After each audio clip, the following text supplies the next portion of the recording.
కరీంనగర్ పట్టణంలోని శ్రీ సరస్వతి శిశు మందిర్లో విభాగ్ స్థాయి ఆటల పోటీలను కేంద్ర మంత్రి బండి సంజయ్ ప్రారంభించారు. ఈ సందర్భంగా ఏర్పాటు చేసిన కార్యక్రమంలో మాట్లాడుతున్నారు. ఇప్పుడు ఆ లైవ్ చూద్దాం.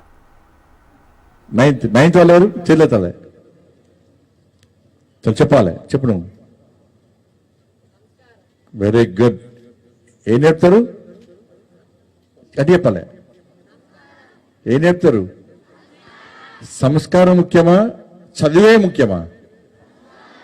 చదువద్దా? ఒక్కని ఇప్పుడు సంస్కారం, చదువు.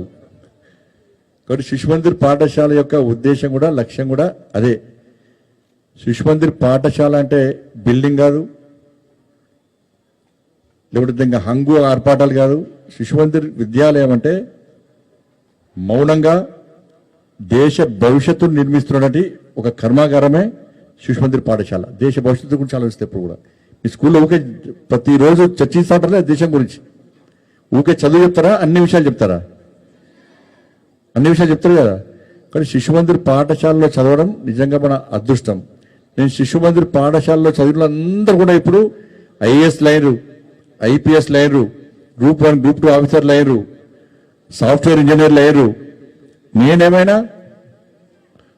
నేను ఎందుకైనా మినిస్టర్? ఎందుకైనా దేనివల్ల అయినా శిశుమందిర్ పాఠశాలలో చదివినా కాబట్టి నేను మినిస్టర్ని అయినా, ఎంపీ అయినా, మినిస్టర్ని అయినా. అవునా కదా? మీరు కూడా మినిస్టర్, ఎంపీ కావాలంటే శిశుమందిర్ పాఠశాలలో కూడా మీరు కూడా అవుతారు. ఇలా కలెక్టర్ కావాలనుకుని చెల్లెత్తురు ఒకసారి. IAS, very good. ఐపీఎస్,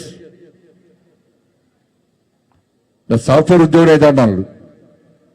నేను ఆర్మీకి పోతా అన్న వాళ్ళు రవ్వా ఆర్మీ రిక్రూట్మెంట్ పెంచాలి. మోడీ గారికి చెప్తాను కంపల్సరీ.